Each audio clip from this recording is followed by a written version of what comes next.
Hello, the channel. Welcome back. Welcome back, Mike. How you doing? Hello, the channel. Feels I good to know. say You that. remember this time? You remember? Uh, Absolutely. well, I wanted to get you back on because the podcast we did the last time we were talking about things on Sorare was actually the most viewed video on the channel. So it was very, very long. But one of the things that really came through was that loads of people watched it and the actual watch time on it was unbelievable. So I wanted to get you back on. Obviously, this is a huge day for Sorare. There's loads of change. My head is like, I don't know if you can see it because I don't have any hair or anything, but there was just at one point this afternoon there was steam coming out my head because like obviously people were messaging me. I was trying to digest it. There's been big changes, particularly obviously emotionally wise for like Celtic and stuff. So it's been hard to digest it all, but I don't I think it's one of these things that's going to take a bit of time to actually understand all the implications. Um so yeah, Well, that's it. It's been a lot. It's been a lot to take in, I think, and yeah, I think there's been, of course, plenty of reactions across Twitter and whatnot, and a few videos and things like that, live streams and whatever going off this afternoon and this evening. I think oh, we might all have very different opinions in a week when the dust settles as well. yeah. It's the first few hours are always a bit sort of shock reaction, but yeah, it'll be interesting to see how the sort of sentiment across different sort of cohorts of users changes over this next week as well, as opposed to just the initial shock of the announcement.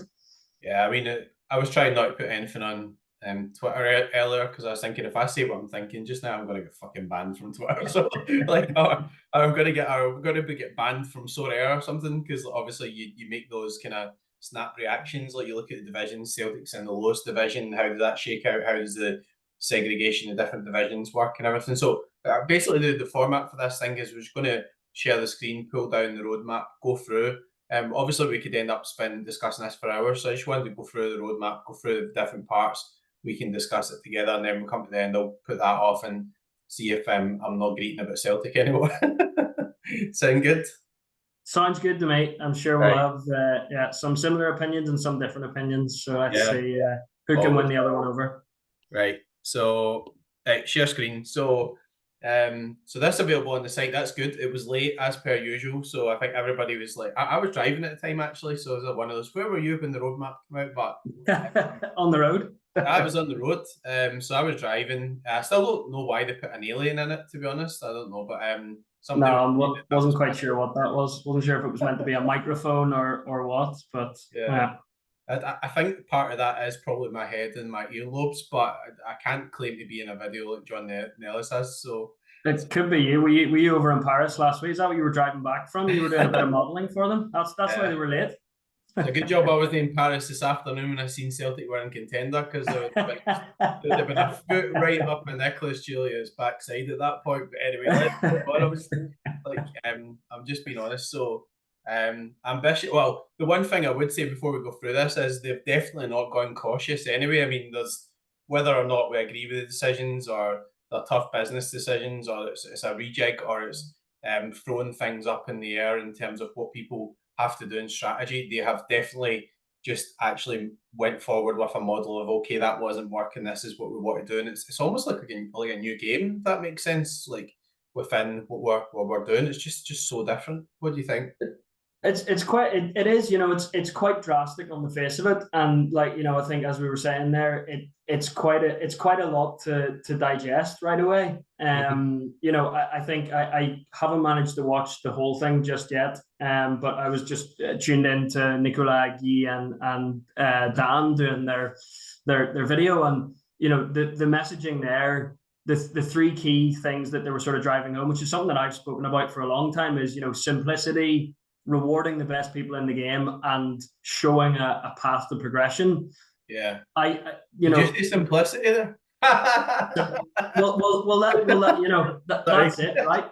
Those are the three key messages, and when you read this off the bat, I'm sure 90% of people will look at this and go, simplicity, what are you on about? but So things have changed before, and we're all resistant to yeah, change. I do feel, from my interpretation understanding of it, it will be more simple. It's not right now, having read it for a couple of hours, and there's still going to be lots of questions and ambiguity. But those are the goals of Sorare, and I think what they've done here is a strong step towards that. Yeah, I mean, I think when you mean simplicity, it's not so much the simplicity in the update; it's the simplicity of if you come in, making sense that Kimmich is in the top division and Marvin Wanacek is in the bottom division. I don't agree with what people say about Celtic, but people don't really rate the SPFL. We'll come back to the divisions and why people clubs are in different divisions, and I've got some thoughts on that as well. So it definitely is a new era. I mean, we don't need to go over this stuff so much. More exciting rewards. I mean, one thing that just kind of struck me there before we did this, I just clicked on to this weekend, and you've got the in-season EPL competition. So if you've built up your EPL cards and then you've dumped them at the end of that competition, then you're going to be a bit raging because it's $1,500 for first and the limited, $2,500 in the rare. I don't have enough super rares EPL wise, but that's certainly is that high? Is that higher than it was last time? Yeah, I think when they run it before, it was $1,000 was the top for limited, and I can't remember the rare one, but it definitely seems top. So I think what they've done is I think limit is like $30 for top 100 or whatever. So they've made it more kind of top heavy. It's like, but also it's not capped to 70 either. It's just all comers. So one of the things I had, I want to play my Liverpool players together, and you couldn't fit them under the cap. So I don't know. I mean, it definitely does give value at the higher scoring cards and stuff. But I mean, it's good that that's at least there because that's more money they're paying out just now. So there's obviously this transitional period. The competition hierarchy, I don't always quite get. I mean, what I don't get about that is obviously Argentina and MLS have been split. So you've got some River Plate cards, and you can't really use them with MLS cards. I don't understand why the championship and why Denmark is in Challenger and Celtic is in the lower one. Now, that might be quite good if Celtic are the best team in that division.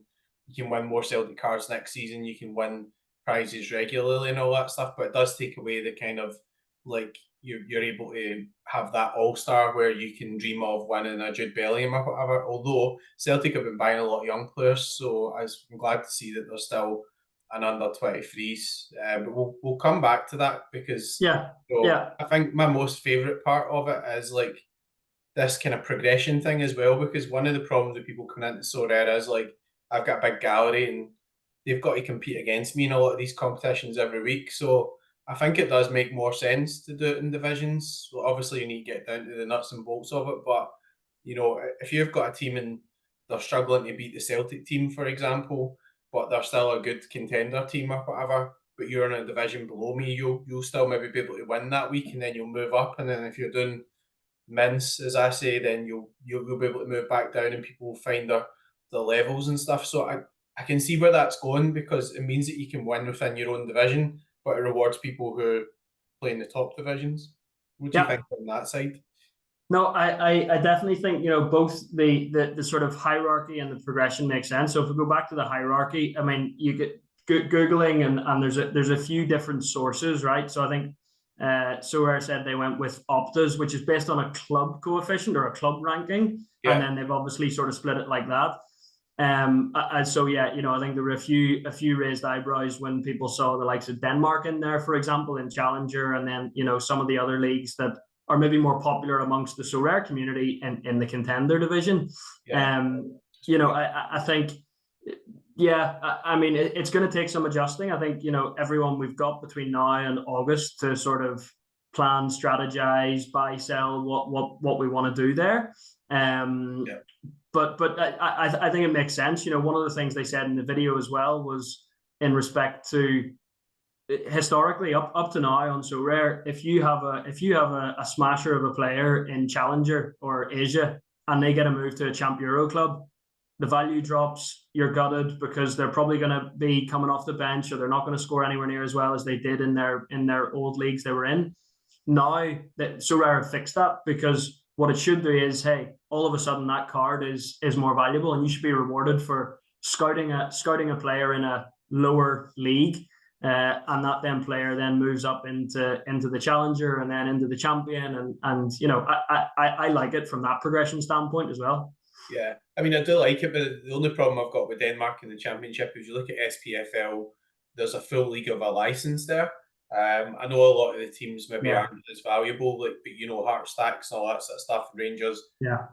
you know, didn't manage to get part of the license because of their historic NFT commitments. So, but what I don't get about it is, like, unless they actually get the full championship license, then you've got a couple of leagues that are in there that just have one or two teams, and also like but you could make many arguments for the fact that, like, Holland obviously is above France in the coefficient just now. I wouldn't subscribe to that. I do think that the top five is the top five, and I think it's been well regarded as champion. And I think that playing other games before, you would always see those as the top five teams. But what I don't get about is like contenders. So, for example, Celtic are in with the J League, right?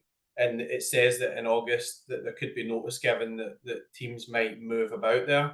But the problem is, Japan's playing through the summer and Celtic play until May. So they haven't even really grouped the kind of competitions together where the start and the end dates match up. That seems a bit weird to me because, if you had like a summer leagues competition and you had like a more of a Euro leagues competition, that might make more sense. But what happens if they decide that Celtic are moving to Challenger and then they give that notice in June and it's right in the middle of the Asian season and people have been trying to win it. If they've been trying to win Celtic cards with those Asian cards, then theoretically then that gets better, but it changes the profile of the division if you change it. So I'm guessing there won't be many changes, and even if I email Sorare and call them all the names under the sun, they're probably not going to actually move Celtic into Challenger now. I love what you said about Celtic moving the Challenger rather than the SPFL moving the Challenger there. But no, I think, I mean, yeah, they say there may well be changes. I think that would be, if there's a real significant increase or decrease in the quality of a certain league that's sort of on the borderline. To counter your sort of Scotland versus Japan leagues running at different times. I mean, already in Challenger, you've got leagues running at different times. Already in America, you've got leagues running at different times. And I think with this setup, if I'm right in saying, pretty much for most weekends of the year, obviously excluding international breaks and all the rest of it, you'll have games in Challenger and you'll have games in Contender. And there'll be those peak busy periods, now around that sort of March, April time when all leagues are active. And the same then sort of October, November time. But I think it allows for a year long consistent there. Yeah. Okay, well, we'll move on to the gameplay stuff and then we'll come back to that because there'll be some flags appearing once we get further down. I mean, looking at this card cycle, I actually do like this better than what people think. So, obviously we'll come back because there's a transitional period and the thresholds are only available until August. But the idea of having the classic cards playing against each other, then the classic cards having podium rewards and winning new season cards. So my view on that is, like, obviously the new season cards are going to be really in demand because they're moving the cash and they're going to be cash only competitions. So as far as I see this year, you will win cash rewards with your new season cards. I don't think they're going to give out cards there. They might give out other stuff, but it's mainly going to be cash. So, and you need 4 of them, so that's a high bar. I guess the goalkeeper's a good position there because if the goalkeeper is the biggest investment, you buy the Celtic goalie or you buy the Man United goalie, or maybe don't want to buy Onana. But if you buy Courtois or you buy Alisson, you don't have to buy another Alisson next season, but you do have to buy another Trent, another Virgil, another cover. And the other thing we'll come back to, but I mean, obviously, you need 4 new season cards. But if you buy a super rare, and you've bought your limited, but you only have 1 super rare, you can drop the super rare down to limited and play it as a limited, or you can drop it down to rare and play it as a rare, and it won't have a card bias. So they're segregating the scarcities and stuff as well. If you buy the higher level cards, you can use it down.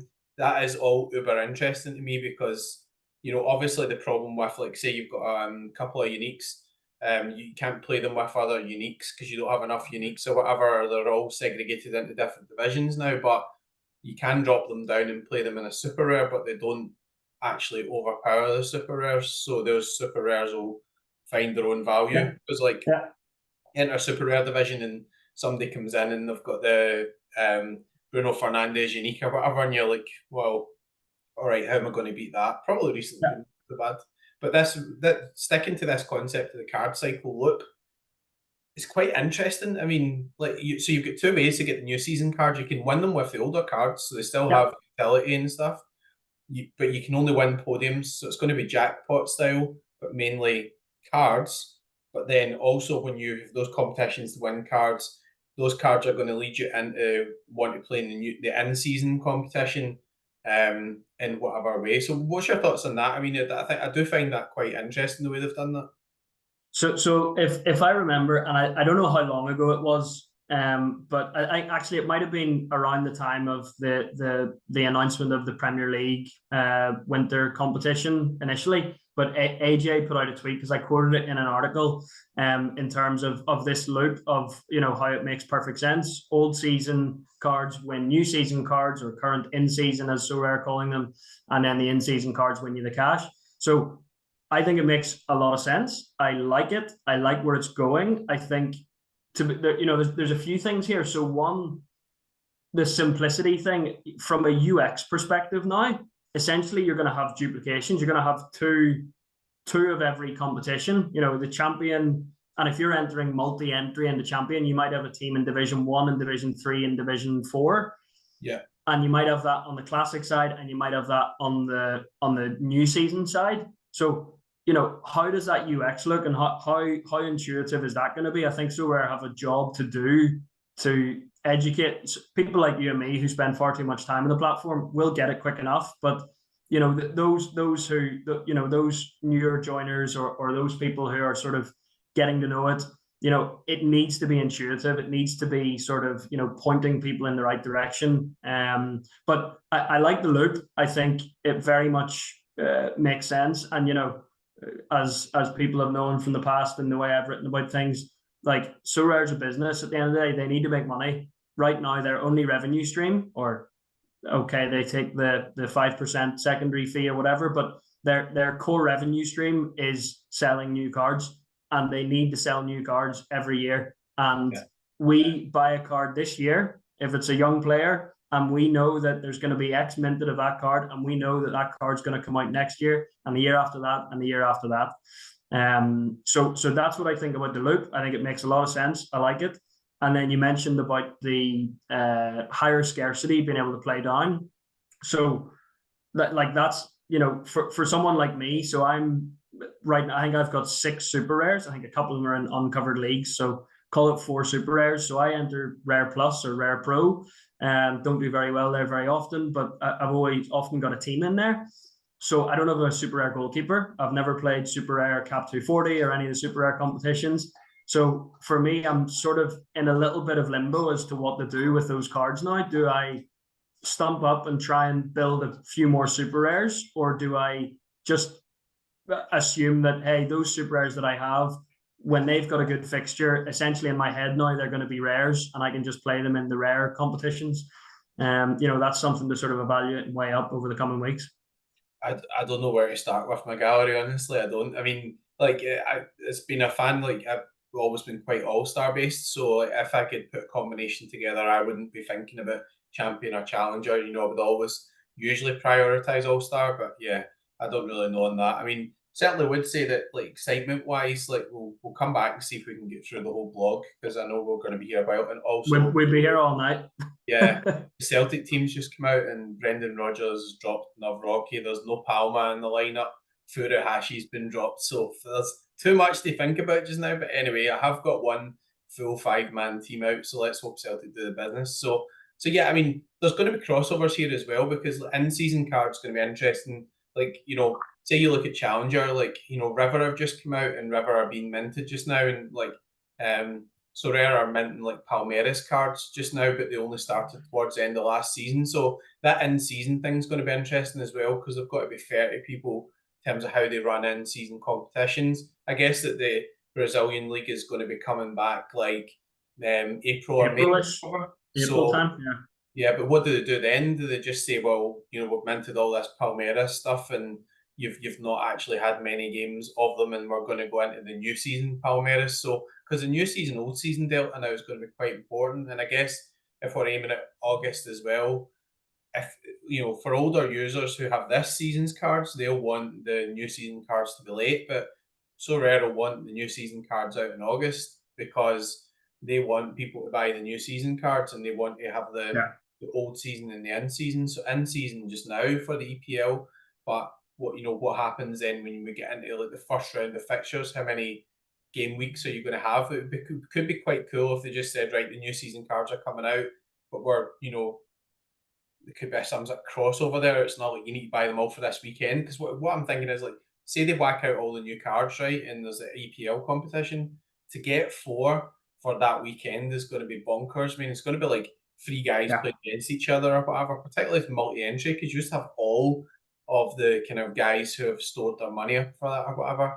But what I don't mind is, I don't mind the fact that they're not just letting people free roll through it, because I'm not going to name any names, but I have seen obviously some guys at the top end, even at unique level and stuff, where they're quite happy to just keep winning and just keep selling their rewards and not buy much. And they do buy sometimes for specific reasons, special collections, but they don't.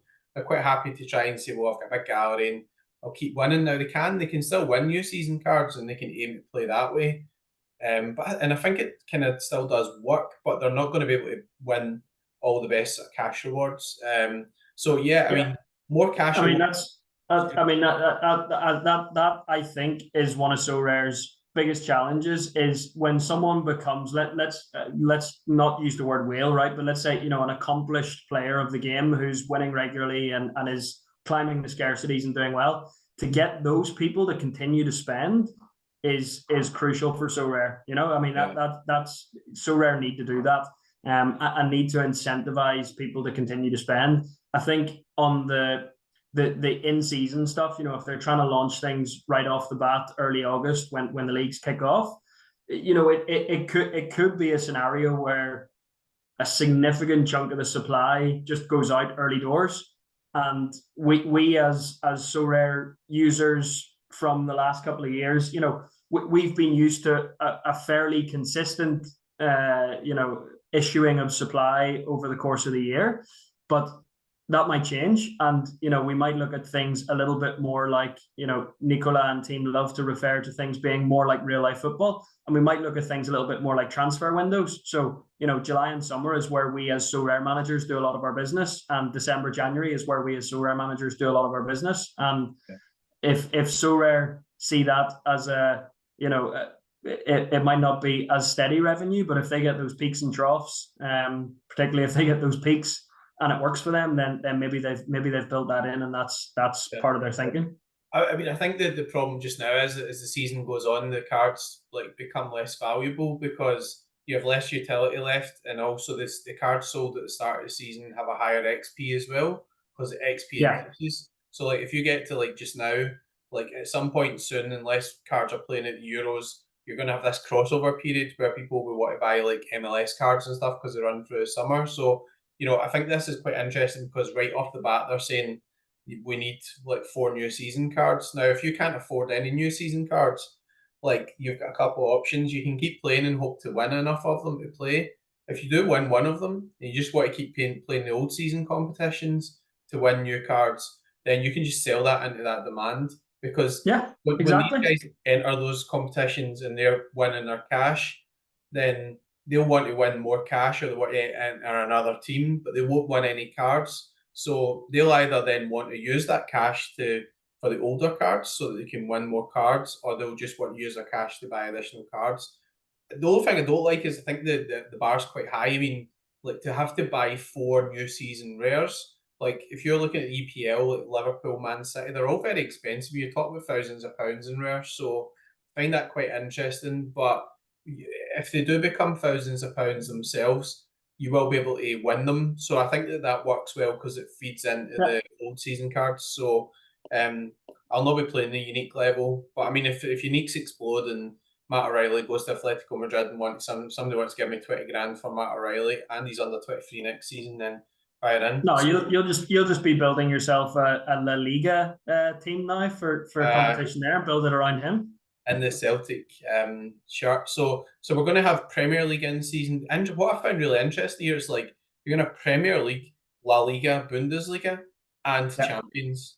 So you're gonna have actually two bites at the cherry. So like if you buy like you could buy like 6 Liverpool stacks, and you're gonna have like you could actually run like 6 Liverpool stacks. So I don't know, like we'll see how that irons itself and if you think about that, right? I mean, again, the whole star players be star players thing from Nicola and team. I mean, right now, you're talking about it, and I don't want to rub salt into the wound, but on the looks of this, you can only enter your Celtic players into the contenders division, right?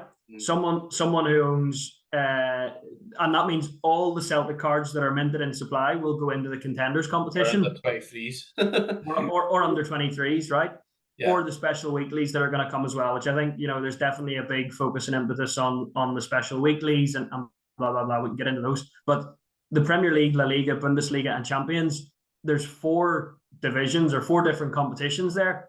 Cards are going to be spread a lot more thin. There's only 100 rares every year to go those, so that I think will build value, will build demand for wanting those cards, especially when there's attractive prize pools on offer. So I think in a way there they've played quite clever, and obviously you can tell through a lot of their communication, a lot of the advertisements and things, they have strong bonds with those 3 leagues in particular, right? And those 3 leagues are heavily invested in the success of Sorare. So that's not to downplay the other leagues, but those 3 leagues are their priority, right? Yeah. I mean, I think from my point of view, I love the under 23s. That's always somewhere I would play. I mean, to be perfectly honest, like rather than putting in extra EPL teams, like I'll probably would want to buy a couple under 23 teams, but they might not do multi-entry there. They might just leave that as it is just now, because I think these leagues are for the multi-entry. So, how do we determine our tiers? So tiers are me looking at this.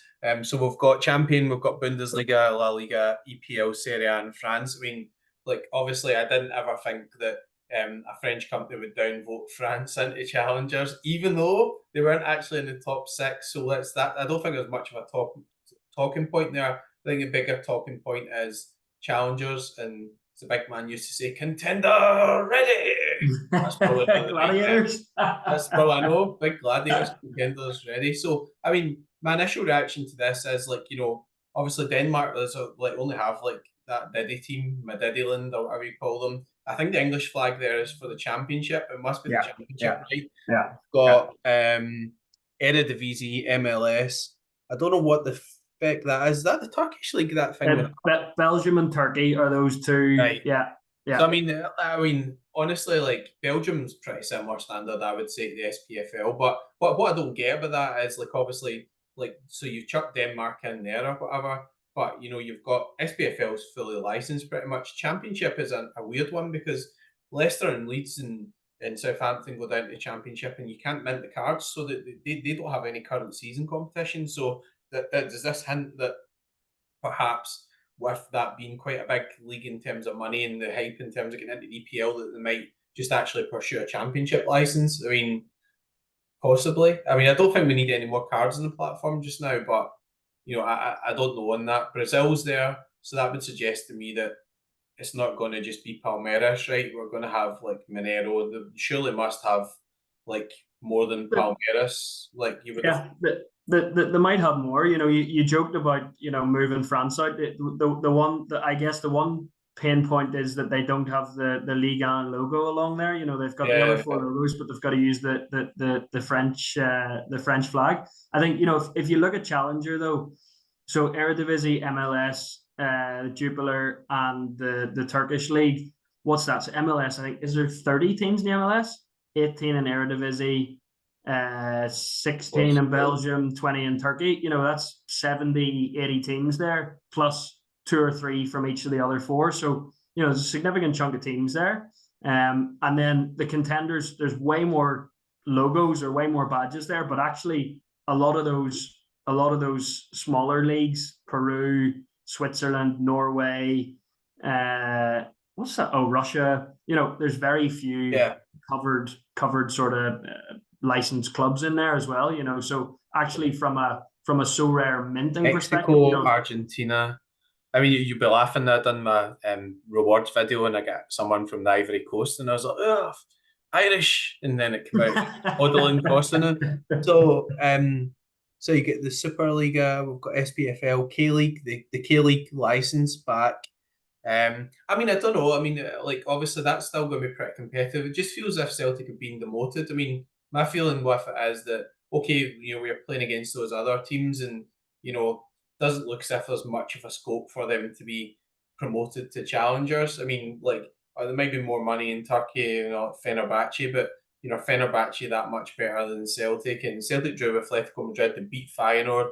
So we've not got a good Champions League record, but it kind of is what it is from that point of view. MLS been in there. I mean, obviously, I understand you've got to have them up there because of the Messi effect, the league partnership, and all that type of stuff. But all of a sudden, having the MLS in with Eredivisie for me is just a mockery. But that's just it's not.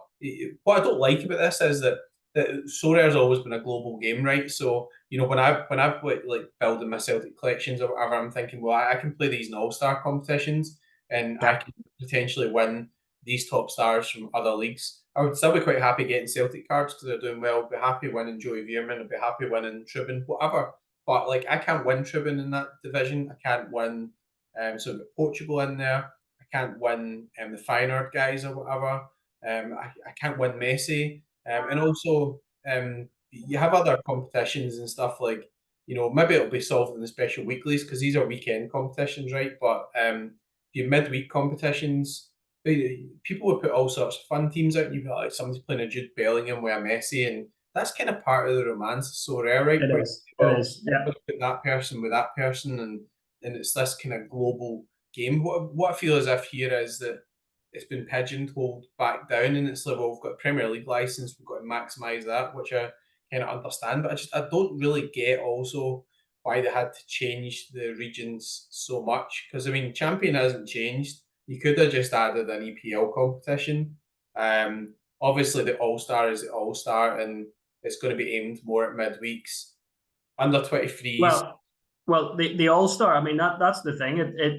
It looks as if there's no All Star, and I think Quinny tweeted earlier. It seemed a little bit deflated around the lack of All Star, as you say, using a random bunch of 5 cards from around the world to win the best players in the game is dreamy. I think I get that, and I think Sorare also get that, and will keep us entertained with midweek special weeklies and various different setups of being able to combine leagues and cards and all the rest of it. But to your point around Celtic being in contender, you're going to have, especially in your position, right? You might very quickly do extremely well in contender and frequently place in the podium cash places there with your Celtic cards. You're taking home a nice chunk of cash, and that allows you to go and buy your Veermans and your Trubins and whatever else, and then move up. In your sense, it's not a case of Celtic cards a step up is Feyenoord cards, but from an evolution perspective of being able to earn more in the game and being able to play more divisions in the game, I can see it makes sense. Yeah. Okay. No, I get that. The under 23 in August is going to be open when any other competition opens. I'm really glad to keep under 23 because I don't like any of this stuff, and I don't sort of like there was an EPL game on at one point, right? And it's like it's a game on at 2 o'clock, and it was like sort of somebody playing Brighton or whatever, and I'm like, I'd rather watch a Bundesliga game at that point, or I was trying to find one of the Eredivisie games. So like, although there's a lot of hype around the EPL, and I know that it's probably the biggest league at the moment. Probably Saudi spending a lot of money and stuff, but it's biggest league in terms of hype and all that sort of stuff. I do get all of that, but I wouldn't always find myself erring towards like EPL contests. So like fan team, for example, I'll put in a season long contest on that, 10 quid or whatever. But I find it more fun like playing in like new leagues like Asia and all that sort of stuff, waking up on Saturday morning, that type of stuff. Yeah. So, all that stuff still exists. It's just that you don't want to lose the romance of the overall platform as well. And obviously, we've not come to it yet, but so let's have a look at this. We'll just work our way through it. But I mean, like, obviously the threshold thing is there until August as well, and then threshold goes. So the other major change here is that people are very much going to be rewarded for being competitive, not rewarded for just the turning up thing. And also, Yep. I don't have a strong feeling in the threshold. I know that people though a lot of people have their galleries centered around it or whatever. They will have to go into divisions and beat other people in the division, and the target will then be to be competitive, not to beat a certain score. And I know that's a huge change, but it does look as if there's still plenty of cash being handed out. It's just that the cash being handed out is in a competitive environment, and that competitive environment is mainly against other users in your division, not just against the game. But I do like the division 1 to 5 or whatever, because if the game explodes or whatever, you can have Division 5, Division 6, like have the many divisions you want as long as you can afford it. Yep. This thing here where we've got like reward pool, challenger, and contender, 2-5-1 to 4-4-5-0, 8-3-5 to 9-7-5. I don't know what that means. Are they giving out more cards? Is that? I think it's just saying more cards in those divisions are like, because they're now going to be divisions as well. You know, they're obviously going to need to sort of stagger those through the longer tail into the division 3, 4, 5, etc.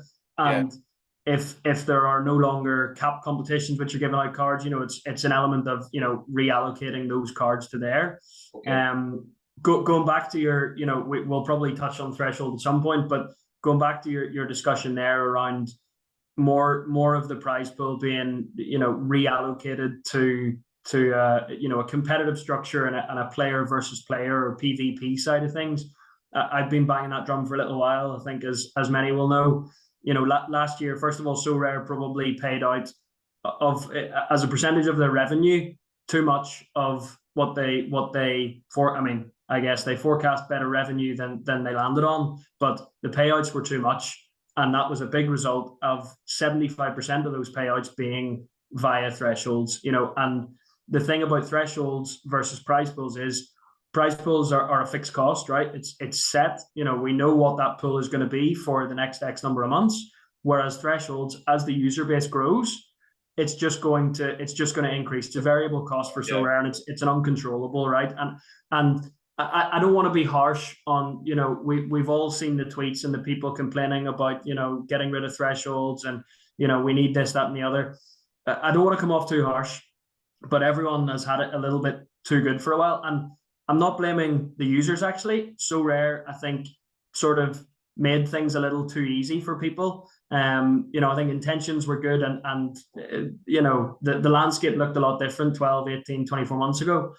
So, you know, the intentions were always good, but now what this is doing is making things, you know, thinking of the business as well, but also don't worry about, there will still be a beat the game element. I'm 100% sure. It may just take a slightly different format, and you know, it's not going to be for the lazy what are we called, threshold grinders or whatever. You know, I think that's a lazy way to play the game, and Sorare don't want lazy people to play the game. You know, they want people engaged, they want people progressing, and you know, trying to strive to develop and grow and of course spend more money.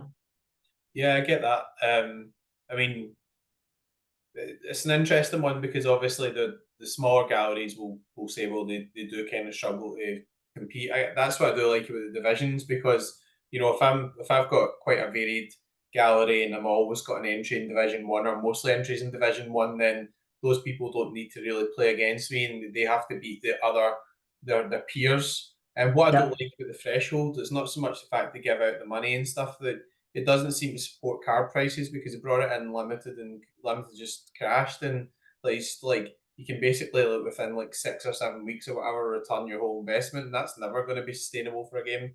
The other thing is it encourages multi-accounting. If somebody's multi-accounting on this and they want to enter 55 entries in the EPL competition, they're going to have to pay for 55 versions of the cards. So see people want to do that, see people really go to that extent, that's fine, but they're only going to be able to do that if they really buy the best cards, so they'll have to invest more money. So for me, this just isn't really scammable because it's a competition. If somebody devises a good system where they're really good at it and they want to exceed 3 entries or whatever, or 6 if you include Champion and EPL, then they're going to have to buy extra cards, and they're going to have to buy good ones. They'll not get away with just buying crap ones and just entering them hoping to get paid for it. So the divisions that we've discussed that already. If there's more participants, could be better. Obviously, there's questions around what's going to happen. So, like Division One, if you're in the bottom 50%, you're going to get relegated. So again, it does really encourage you to try and get a good score, but it also means that maybe if you play and you get a DNP or whatever, then because you have rotten weeks, everybody has rotten weeks, then you're going to lose entries in that division. But as long as it's not too top heavy, I mean, I guess that the people who have multiple entries or whatever are always going to have some sort of entry into Division One. So it does kind of promote buying more cards, which people won't like. But at the end of the day, the more demand there is for the cards, the better the prizes are, the better the site do. And realistically, if Sorare are doing well and it goes up, the thing I do like about this mechanism, the way they're doing it, is they set the prize pools. So if they have a smashing start to the year, everything's going great. Everybody just now who doesn't like it buggers off, or sticks with it even though they're a bit pissed off, and just sucks it up, or the people who like it stay about. But it will shake out, and then if they do manage to make it a success in terms of what people are doing, and it's went better than expected, they can manage that. They can say, here's the prize pools for the next 6 months, and they can forecast that. They can say this is what we're paying out or whatever.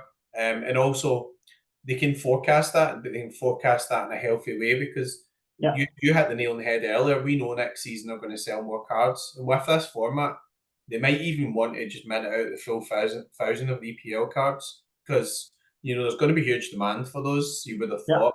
So we know that that's going to happen, and 1,000 EPL cards from August onwards would be the same supply as what they've minted so far since EPL's come on, because they've only got 300 or 400 per limited player or whatever. So if they do that, then we know that supply is extending. But if they're really successful with that, then they can mitigate that by saying, well, next year we're going to put the prizes up by, say, like inflation's 10%, so we're going to put the prize up by 15% or whatever. But they can actually forecast how 15% looks, and they can confirm whether they think they can afford that based on what's been happening and all that sort of stuff. So that's interesting. I don't. People are saying like the older cards use utility. I think the biggest utility the older cards have lost is the ability just to actually continually earn thresholds. They've not lost utility, because by putting these big amounts of money in, obviously the new cards are going to be valuable. But for this point of view, I mean, there's not much more to say about that. They're going to test it, see how it works. What happens if you have a few weeks off? Is it going to be like Sky Bet? If you don't play 1 week, you're not able to get in for the next £5 free bet. What are the parameters for that? But that'll iron itself out, I guess. So I think when I had originally proposed the division stuff, a number of months ago, and I think what I'm unsure of is right now. Well, I probably in reflection, it's a good decision from Sorare, but it says now, I think division or promotion and regulation happens every week, so you might be in D1 and you have a bad week, and then next weekend you're in D2. But that also gives those in D2 an opportunity to get up into D1 and fight for it. So I think it probably makes sense. I think I had said originally sort of do a 4-week rolling, when the whole longer format thing was around, and you would work on that. So you could forgive those DNPs or whatever. I'm all for it. I've spoken about divisions for a while, and building that progression up, it makes a lot of sense, and I commend them for implementing it. The only thing, sorry, you go ahead. Sorry, I was going to say, although what I have no idea on is, like, week 1, where does everyone start? Yeah, is it a lottery if you end up in Division 1? Yeah, I was going to start everyone in Division 4. Like, I don't know. I mean, the other thing I was thinking was, like, sometimes teams don't have games, right? So, like, Celtic could be playing the cup. So I get all my Celtic cards together or whatever. That's that division I play in. Might not want another team in that division because I might have to be spending money in the EPL. Now all of a sudden Celtic don't have a game that the other guys do. So because my cards don't have a game and don't play that week, am I going to get relegated? Like, we need to know the rules on that. Are we allowed to skip a week? I mean, you don't want people to think, oh, I don't want to enter my team into that because then I'm going to lose my place in that division. I'd rather wait next weekend because I want to enter teams. So I guess you'd have to be relegated. But Yeah, that's interesting. As you say, with the seasons as well. So if you're running your Celtic cards in contender, and then end the season in Scotland comes in May, but those with J and K League cards and Argentinian cards are playing through the summer, do you just gradually drop down the leagues and they advance because you're not playing Yeah, them? I know. And then vice versa when their season ends and then you're killing it with Celtic. I don't know. That's an I interesting don't know one. how that works. So to ease progression across scarcities, we're introducing new card eligibility. Scarcity, all card scarcities, pro cards, limited, rare, super rare, and unique are eligible for competitions below their scarcity. For example, Premier League super rare players eligible for super rare, rare, and limited. I'm assuming if you've got a unique, you could play it in limited. I don't know why the fuck you would do that, but you could. I guess if like somehow you had a unique but you had nobody to play them with, is like I'm just going to Yeah. work them into the limited.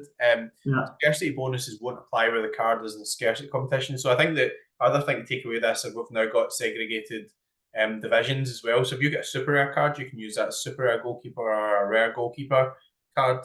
But there's no pro or plus anymore. So it's like, Yeah. well, you drop it down, it doesn't give you a scarcity boost.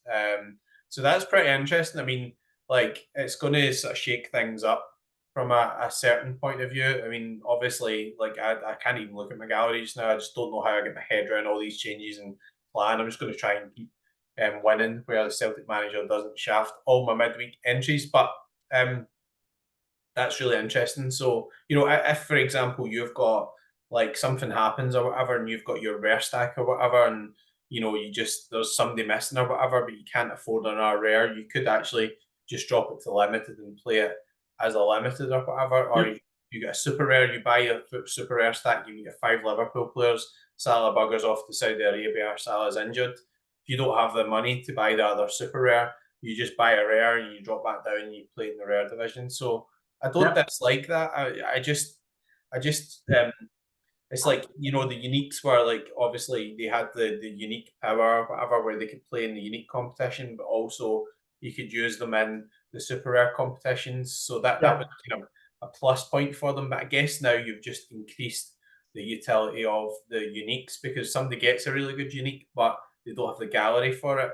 It would be pretty bonkers for them probably to keep it and just enter it into rares or whatever. But until they find a buyer, if it's a good player, they could use it in rare or whatever. So Yeah, I think so, and it mitigates the lack of rare pro, rare plus, and the kickoff competitions which are gone now or going now as well. yeah, And I think it allows for that. If someone wants to move up a scarcity, they might not do it overnight, or they might not do it in a week, but you yeah, might gradually start building up and buying the scarcity above. And while you've got those cards, instead of sitting on 3 super rares that you can't enter in the super rare competition, if they've got a favorable game week, you enter them into rare until you've got your full 5, where you can then enter in the super rare. So yeah, I'm on board with it as well. yeah. I mean, I think that makes sense. Because the thing with super rares and stuff as well is that there's not many of them, obviously scarcity wise, but you want to kind of maximize the utility as well. And for a while with the way the game was going, rares were kind of blocking the utility of super rares because you have a super rare and really it would be like it would be scoring say average 50, but then you would have the 20% on top Yeah, of that. But yeah. people would be better buying a good rare because that will probably still outscore that. So that's where it kind of all makes it quite interesting. But it gives you Mm-hmm. flexibility, and I think flexibility for those cards just gives them more power, right? Like you like I'm fortunate to have a couple of good super rare goalkeepers or whatever, and actually they'll be proper in demand because you can kind of use them like anywhere. So that's Yeah, interesting. Multi-entry, I mean, again, that's interesting. So multi-entry concept worked Premier League winter competition. With the option to submit up to 3 teams, same competition, managers can go deeper in each league.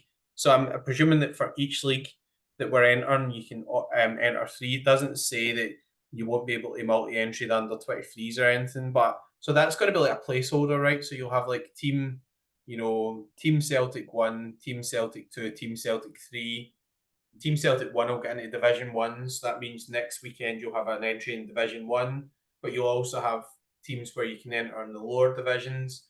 And then you'll probably just try and prioritise that based on who your best cards are for next weekend. I guess that's yeah. pretty much the way it's going to work, isn't it? Yeah, I guess so. I guess it's like a holding. It's not like the 5 cards you use in Division Yeah. One are only allowed to be used in Division One. So I guess it's just like that team, and you enter your 5 best cards in that team So yeah, if in you the got one highest in division Division, each week, and then so you won Division 5, then you'll need to aim to get that up through the division. So yeah, if you buy a new stack, you're going to have to work your way up type things. You said I don't know how they'll put everybody in at the start, so that's interesting. It looks like there's a kind of transition blog here anyway. We'll probably try to get to the bottom of this and see if we can access the other blogs. But special weeklies. So I think the only problem with special weeklies is it's the speciality of it. So for example, that's going that's just a weird thing to say. But what I mean for that point of view is you need to know what it's going to be. So if you're going to plan for these weeks or whatever, you're going to have to know what it is, right?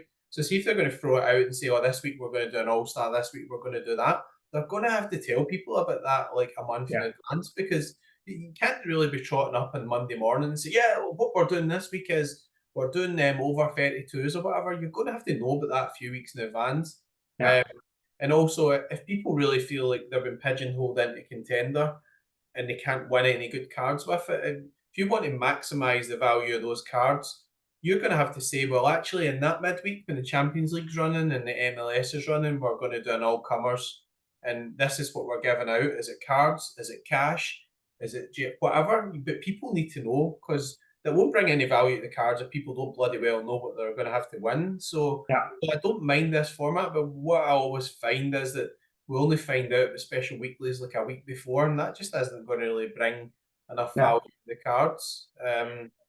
I think, yeah, this one, for me, it lacks a bit of conviction and a bit of decision making. And I think, throwing the term special weekly out there is an easy sort of get out in a way. And I can in a way understand why they've done it in that manner. But again, how many original special weeklies can you really come up with? I agree with you. We need probably at least not a week before, but a couple of months ahead calendar of what the special weeklies would be. Yeah. But I can Weekly envisage. Well, that's what I mean. I can envisage that landing on something that we're a bit more accustomed to, like all stars and like capped modes, and there's only so many over 32s and people with bald heads and all that stupid stuff that people suggest. That loses excitement if you're just doing something different every week. Yeah. No, I get Sorry, that. wasn't picking on you being bald there, I promise. So, well, I'm the alien in the picture, right? So we get the Premier League in-season competition. So the Premier League in-season competition starts this weekend. So like, if you bought cards and you've stuck with them since the EPL competition, it's there. Liverpool are playing Burnley at home. That'll be a smasher. So hopefully I'll recover some of my money there. Beat the game mode. So the cap threshold is only running until August. Now, obviously, with this and with the beat the game, it's moved to the kind of you pick your target. So we'll try and see if we can cover that. I always struggle to find it within the blog. Then we're actually doing the in-season and classic thing from the end of March to August. So like this is coming in 6 weeks. This isn't like freaking August. This is like we're going to do in-season and classic formats with competition tiers at the end of March. So like that's quite big. I don't know whether they're still running some of the other competitions in addition to that, but there's going to be a transition, and then we'll get the full gameplay launch. K-League coverage is back, so that's good. So what I'm going to try and do here is this is a big update. You're fucking telling me. Honestly, when I read this earlier, I honestly thought my head was going to explode. Right, so let's see if we can get into this blog. See what this one, I think this transition one tells us a bit about the beat the game mode and how it works now on March transition stuff and whatever. Yeah. But I mean, the main criticism with Sorare today are they were late. Obviously, when we got the news, the 29th of December, it was coming in the coming days. It ended up, it didn't come out until February. And then with this being such a big dump, the only other criticism would be you could have done an actual video just kind of talking through this and explaining it a wee bit. I mean, I don't mind reading things. I read things a lot. But see, to take in all this information, I found it really mind-boggling. So I'm hoping that when we put this out, that people will understand this, will understand what the effect on the cards is, and what we'll come back to that at the end. We'll maybe leave like 10 minutes, say what do you think the value effect on cards are, and all that sort of stuff. But just so much information in it. So I'm glad they've done the live thing tonight and all that sort of stuff. But like somebody actually standing up and saying, "Oh yeah, this is the blog, and I'll explain this part," and just making a 30-minute video of this is what we're doing and that type of stuff. But there is lots of information. I just think that there's just a bit of information overload because there's so many different movements, but such a big update. So anyway, it is what it is. We are here now, and we'll try and obviously explain and go through it a bit more. So this was already there. I don't know why this is crystal clear progression. It said all this already.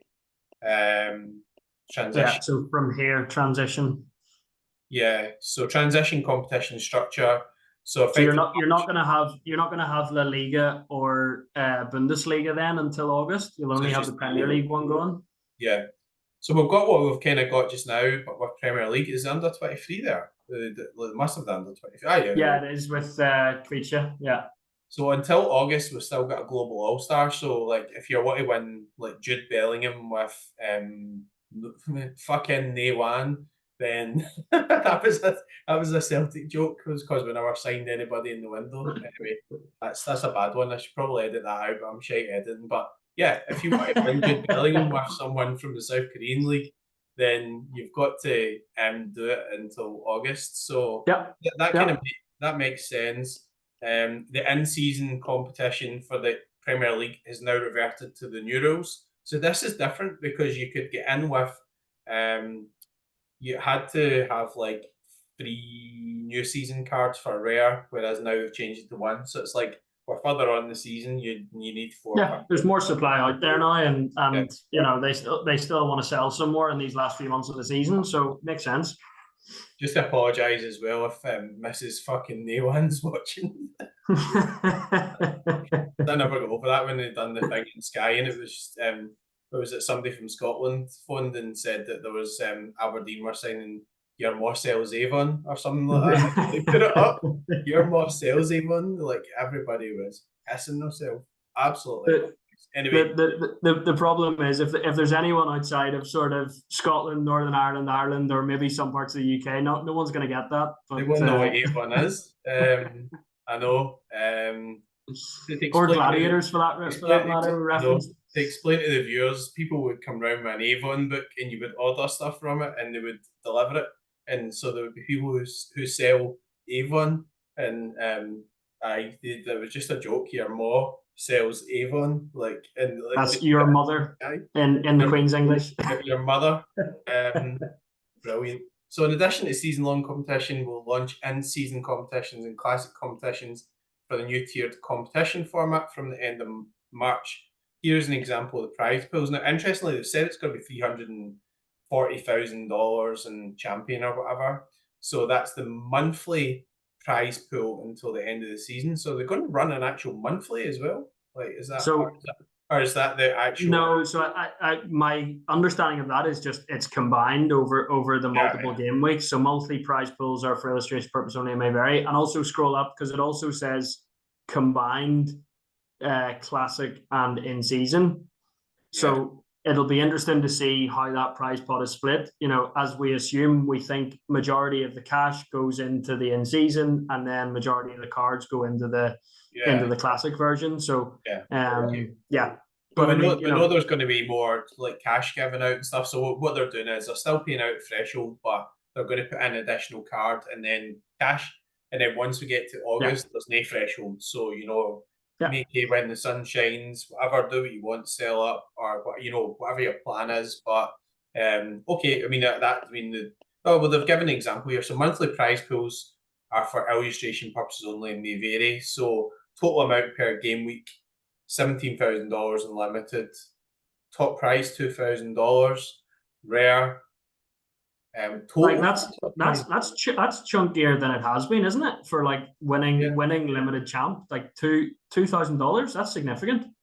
Yeah, I mean, isn't it? The total for top prizes. So there's too many exclamation marks here. So it's monthly prize pools are illustrative only, and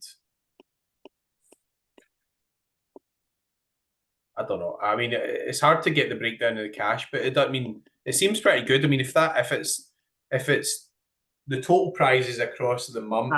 Hold on, sorry. total for top prizes in limited, right? Yeah. But just below that, you've got 5 limited divisions. So Yeah. that 2,000 will be split across. Obviously, the first division, the top division, will get the most of that, Yeah. and then it'll trickle down, sort of thing. So Yeah. So maybe, they'll need to yeah, iron that out. But I yeah, mean, yeah, it's good amounts of money, and at the end of the day, definitely. like they're paying out more cash. So okay, this is the sort of limited classic. So you've got so you can't win any cash in divisions 2 to 5. Well, in the places, so you've got first to third win star and cash. You've got 4 to 11 win stars, but also you've got top 5% who enter win an elite box. So an elite box contains stars to tier 3 cards and tier 2 to tier 5 rare cards. So if you get top of that and you win a box, you're going to get like a star limit. Say you come first, you're going to get a star limited, you're going to get cash, and you're going to get an elite box, which gives you the chance to win either a further star to tier 3 limited, but also tier 2 to tier 5 rare cards, which might let you progress to the other divisions. So okay, I mean, it seems okay if it's jackpot. I mean, I guess here, like obviously for the lower divisions, you need to get to Division 3 before you're going to get a star for a podium. So that gives you a reason to move up. And also, when you get to the top division, you can't win anything worse than a tier 3, but also you're going to win these elite boxes. What I like about so you get 3 elite boxes as well for top 5%. What I also like about this is that you kind of get your chance. Yeah, 3 elite box, 2 elite box, 1 elite box. So it's kind of like you're like able to win or have multiple chances to win stuff. So we need to see what's in these boxes, the average value of the boxes. But I guess like actually the prizes are kind of generally quite good. And obviously what they're doing is they're hoovering all these prizes out of the division there are just now, and then they're putting them back into obviously these classic champion competitions or whatever. I mean, do you know that the interesting thing I've just noticed there is it sort of goes like a bell curve. So Division 1 is 10% of lineups, Division 2 24, Division 3 29, Division 4 26, Division 5 11. So it sort of goes like that. My initial thought was, as you climb the divisions, the groupings get smaller. But actually, Division 3 is going to be the biggest division of number of entries, and you can see as that pays the reward. So Division 5, I guess, if you start there, the goal is to just win a week or qualify in the top 10% or whatever it is to get out of that division as quickly as possible, and then try and stay in Division 4, 3, 2. Do you know? You're still, if you get the top 5% there, you have 3 basic boxes. So I guess that the good thing is they're paying out less fixed places, but they're introducing a percentage, which means that if it is successful, you find there's an increase in numbers, then people are still winning things. So I like that. Obviously, Division 1, classic, you've got your stars there, you've got these elite boxes. You can win also, stars to tier 3s, you can win tier 3 and tier 4 super rare cards. So, that's all pretty interesting, gives you a reason to move up. The other thing is, if you win a tier 3 super rare, you don't have the rare of them, but you don't play super rare, you can use them as a rare. So I think that theory kind of works. Super rare classic champion. I mean, this is not a division like I'll be competitive in or can play that well because I've got such a mix mash of like cards. So like, I've got Allison, I've got Robo Unique, but I don't find myself owning Bruno Fernandes super rares and everything. So people just laugh at that and say, "Oh, that's your problem." But because it does change the strategy of who you want to own and where you want to own them, because it's just different. I didn't enter one single super rare entry into the EPL competition, so it does change the strategy a wee bit. But as you say, maybe he's like, if I'm dominating contender and I'm winning some money, then I can put that money towards other things. So I'm not like complaining about it. But I mean, I think all looks pretty good. I mean, the numbers and things are good. I mean, with the way they're doing it, that seems like a lot of cards, but it's probably less cards than they're paying out just now. So hopefully, with that reduction, like if you win a card, then mostly you get somebody that you didn't want. So if you buy somebody, you bought somebody for a reason. You might think you sell it for more, you want to hold it, or it's somebody you wanted to buy unless you're insanely drunk. Don't beer and buy. but if you win a card, 99 times out of 100, it's not going to be who you would have picked from the pool. So most people try and sell them, right? And put them in the market. Yeah. So, let's see how that irons out. What's happening with Cap 240? Well, there's not really going to be one after August, will there? So, I mean, we've got this select to target game, which you designed. I know you designed it because I remember you were the first person who talked about it. And, this is a beat the game thing. So from when does this start actually? When's the first one? Is it like the next? I think it said 16th of February. So what's that, next weekend? So we've got another weekend of trying to get the regular 280, and then it moves to this. Well, yeah. So I'm looking at like the sort of rare and the super rare ones, right? So you used to have 330 to get $200. Now you can hit 320 and get 60. But if you want to go for 400, you can win 320. So it's definitely harder because I mean you were getting like $200 for hitting 330. So it's down a bit, but if you really do well, it gives you a reason to move up. In rare, obviously you had you get $15 for 270, but to win $80, which is more than the old 50, you're going to have to go 60 points higher. So they're really encouraging people to move up. I mean, limited wise, obviously, I'll probably will just pick like the $8 or the $25, but it's like it's what you call it, like the chase, isn't it? Like you're sitting in the chase. Like, what do you go for? Are you going to go for the $50,000 or like Well, that's it. I think it adds a bit of fun, a bit of risk reward, a bit of owning your game into it. So the levels that they've set are not as I had sort of proposed or suggested originally, but I guess obviously from a business standpoint it makes sense. And very quickly this afternoon when I saw this, I just wanted to work it out. So I just ran it against last game week just to stack up and compare for limited and rare.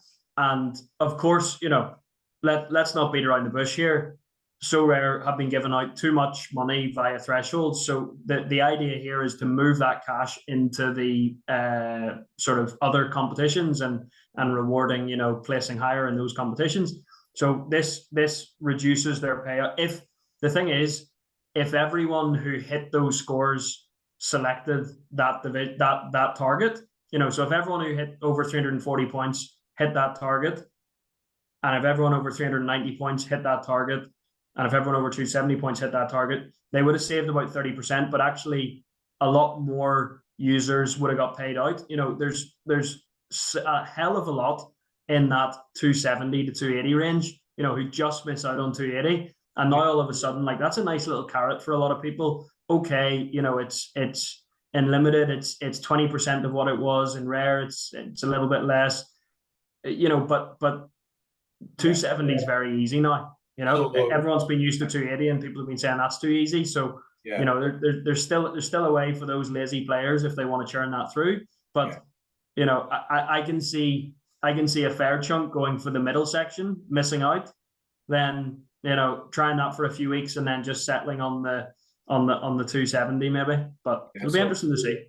So the 270 is easier, but it's 40% of what they were paying out because it was $5, right? But what I find is that Cap 240 is unbelievably competitive. I remember doing really well in Cap 240 and Super Rare and being 40 from a card. I was like, there's so many good teams in here, and it was just unnaturally so. I remember looking at it and saying, it was like Cap 240 Super Rare had 700 entrants. There was 100 in All-Star Super Rare, and it's that's just wrong. So anyway, we'll see how that irons out. But it's interesting about how punchy you want to be. You're going to aim for that 400. Do you really think you've got a good team, but then you end up with nothing? But that's all until August. There's a kind of gambling element to it because you don't have to just hit it. You've got to actually pick the one you want to target. So it's your strategy in there. Will we see another beat the game format in August? Cap 240 allowed us to blah blah blah. Probably not. Divisions which reward many, blah, blah, blah, blah, blah, as I know. I think they touch on, what do they say, including the possibility of cards and in-game items designed to help improve a manager's gallery. Now, if they're talking all this sort of cosmetic stuff, just it doesn't interest me in the slightest, and I don't want that. I think maybe they're referring to credits, and the NBA side obviously has got credits involved, and I think that's a way I can probably see it going, and that's still a nice incentive for a lot of players who want to go that way. But again, from a business perspective, this makes sense. It's going to upset a hell of a lot of people. We know that. I think Sorare, of course, knew that, right? So there's no way in hell that Sorare were expecting rainbows and sunshine from every single user today after this announcement. They know a lot of people are going to be upset and unhappy with some things. But on the whole, I just hope that the sentiment is slightly more positive than negative. So, as an example of what to expect for MLS in Asia, special weeklies feature cash prize up to $100,000. So that's quite cool, but we need to see the breakdown or how you actually achieve those. And then we've got champions, contenders, and challengers. So that's going to be like, obviously, when we get to the point where we're going later on, March 29th, competition updates. So this competition was originally introduced, so Rare Plus is getting nerfed, isn't it? So the competition will be discontinued. So, okay, global kickoff for the same reasons. No, amateur kickoff and specialist leagues. No. Legends, these competitions will return in special weekly format. So they'll run Legends with special weeklies. And then August competition updates. Global All-Star, this will continue until August, the classic season competition. After this, featuring the thematic special weeklies. So you will see a lot of All-Star and special weeklies. I do think that would make sense because you can't really run competitions midweek without it being special weekly because such a mix of the different teams that are playing. Like, you'd be better just putting them in together. Like this week, there was like 5-6 games in the SPL, but then there was a game in Germany and there was a game in Mexico and there was a game in something else. So you probably would be better just putting them in an all-star that week, but then you're segregating at the weekend. That's basically what they're going to do, isn't it?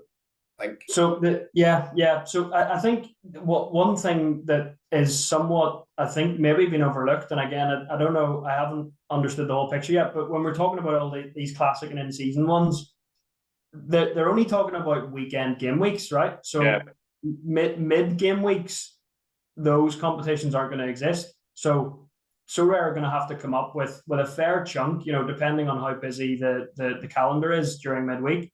But if you think a contender, I'm pretty sure there's quite a lot of J and K League and even Argentinian and those South American leagues play a lot of their league fixtures during the week. Yeah. And is contender going to open for those, or are they just going to feature in the special weeklies? Only if you get 10 teams from that division, I think the criteria is. So that's right. So if 10 you have licensed teams. Yeah, so if you have say you have 5 games in the SPFL, contender will open. So you'll have contender and you'll have all-star. Because that's one to watch out for as well. And you'd end up, I have a few players in like Colombia or what, they're playing for non-licensed clubs, but the leagues are covered. And so, in those weeks, I'm going to be at a loss. So I'm hoping there are special weeklies and things that will, I'll be able to enter those cards and max out the utility on them. Yeah, so special weekly events include cap to 20 to 40 to 70. Previously rewarded cards will be reallocated. Without a cap competition, star player rewards are not exciting because of gameplay structure, often ineligible, meaning top performance reduce their utility. Top performances should be celebrated. So basically, there will still be caps, but not at the weekend. So the weekend, it's about getting the best cards possible. Managers should be thrilled. I don't think there's a lot of people thrilled. Everybody's still trying to process this. Please note Tier Street 5 will continue to provide valuable moments in your Sorare journey, extending the number of rewards and competitions through reward boxes. That's fine. I mean, it's just that like Tier 3s and 5s just don't have much value these days. But obviously, if you do have midweek kind of cap competitions and stuff, that's fine. Plan for coverage. I think. Sorry, just on the T3 to T5 don't have much value at the moment, and I can see that. But a rising tide lifts all ships to a certain extent, right? And if the stars and the T1s start holding or even increasing a bit more in value, that makes your T3s and T5s more valuable. There's no doubt about it. And everything is, T1s have fallen a hell of a, or stars and T1s have fallen a hell of a lot heavier and harder than T4s and T5s have. And so if we can generate a bit of what's the word, momentum and impetus upon those, that it's going to have a knock-on effect on all cards, all scarcities across every level. The rewards that you win are what are the value, right? And so if you're striving for if the most expensive card in the platform, is it still Mbappe? I don't know, but Because he's not everything been is. minted, yeah. Oh, that's true. Yeah. Although I do see they've hinted at a very large club being announced again in a few days, so Yes, I you would, yeah. maybe stick a few quid on it being PSG, maybe. Yeah, and we're covering the Euros, we're covering the Summer Games in Paris, so that's the Olympics. We're covering the international tournament in the US, International American tournament, so that's the Copa America. Or Sud-America, or no, not Sud-America. Yeah, Copa yeah, America. exactly. We've Yeah, got yeah. K-League coverage. So we've got a long way to Jewish Club, PSG. We've made us some small tweaks. Who cares about that? It's nothing to do with us. We're launching a jersey special. So can you tell me more, Big Nicholas? All right, I'm going to stop sharing now. So I think we've gotten through enough. I'm going to subject myself to watching Celtic soon, but I do have a couple of Guinness in. So I didn't want to get the Guinness open before this in case I actually said some of the things I was thinking earlier when I seen Celtic in contender. So, but anyway, I mean, talking so through how do you feel about it now? We brushed over K League there, but that's a real positive as well for a lot of the K League fans that have got that scoring fix. So good on them for that. But we were texting briefly earlier this afternoon, and you were saying your head's a bit fried, and how do you feel now? I mean, what's your on a scale of 0 to 10? Yeah. How content are you with this? And obviously, this is a few hours reaction, right? And that number might move up or down in the coming days. But right now, how do you feel? I think change was needed. The site needs to make sense. So if the site doesn't make sense, people are not buying in. It's not good for anybody. It does still frustrate me having like maybe kind of good Celtic uniques and things like that because people may well say you've got loads of cards and things, but like I don't have a really high profile amount of good champion super rares or whatever, so it does affect the profile of what I've been trying to do. Ultimately, if everything ends up worth more in certain areas, then that doesn't matter because I've got loads of cards and I'll be able to chop and change a wee bit. But I do feel a bit sorry for people who have had specific strategies. Like if say you've got like rares and you bought a stack in a league that's now in contender, and your aim always was that okay, they'll have loads of crap game weeks, but you might get that one game week where you might win Jude Bellingham or whatever. Kind of takes that away a wee bit, but you will be able to win other stuff. It'll probably be That's it. You can win the cash to buy yourself a Jude. yeah. So I mean, You know? if I think what people probably haven't got their heads around is the numbers involved here. Yeah. Like when I opened the in-season EPL competition and seen it was $2,500 for first and rare, I thought, that's pretty good. So Yeah. like when you start seeing the numbers, so people are going to look at those numbers and say, well, I can't win the threshold, so I'm losing $50 every week, or say they win it on average, once a week because it's 2 game weeks, losing $50 a week or whatever. But there's opportunities to win $50 elsewhere. It's just it's been done in a more competitive format than just trying to beat it. And what I do like about it is the fact that there's parts there where we fix places and percentages. So you've got those fixed places where if there's at least 10 teams, we're going to pay out those fixed places or whatever. But then you've also got those percentages where 25% of entrants get a chance at something. And like when you come 250th out of 1,000, if you get a box with a chance to win a star, that's actually pretty good.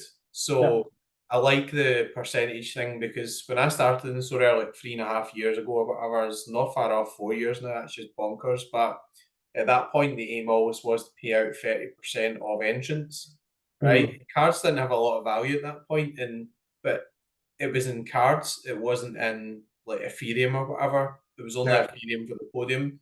And what happened was started going really well, but they were like, oh, hang fire, we're going to run out of cards here because if we give out 30% every week in the tournament doubled, we're giving out double the amount of cards. Whereas this is a more DFS style format, and people could say, well, I didn't join to play DraftKings or whatever, but it does scale. So if it goes pretty well and there's more people playing limited division 1, 2, 3, 4, and 5, then they just give out a few more for those weeks as playing more or whatever, because it's like, Yeah. okay, if you wallop in all the entrants and more people buy cards or whatever from whoever, then they'll be able to be a bit more flexible. So I like the flexibility. I just think like it's such a big update that hopefully us talking about this and running through pros and cons and stuff, people feel better about it. But I do still feel as if there will be people who will, feel just now that the kind of general format of their gallery is not going to suit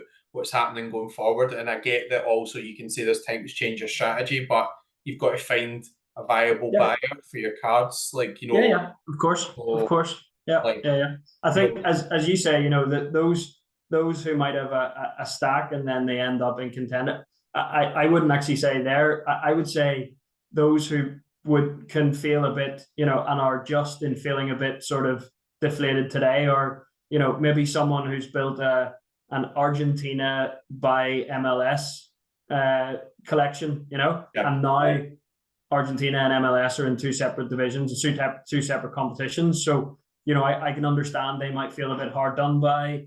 And there's other examples like that. Myself, again, same thing.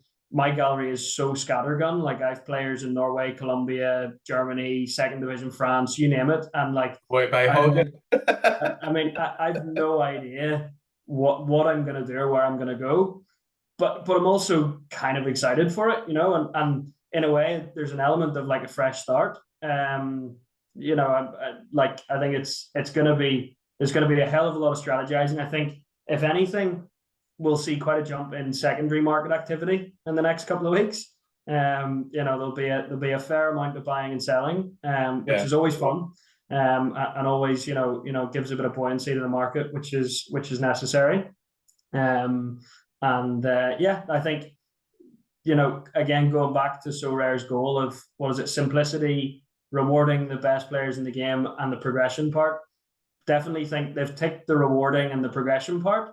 I think the simplicity, they still need to work on their, sort of work on that a little bit.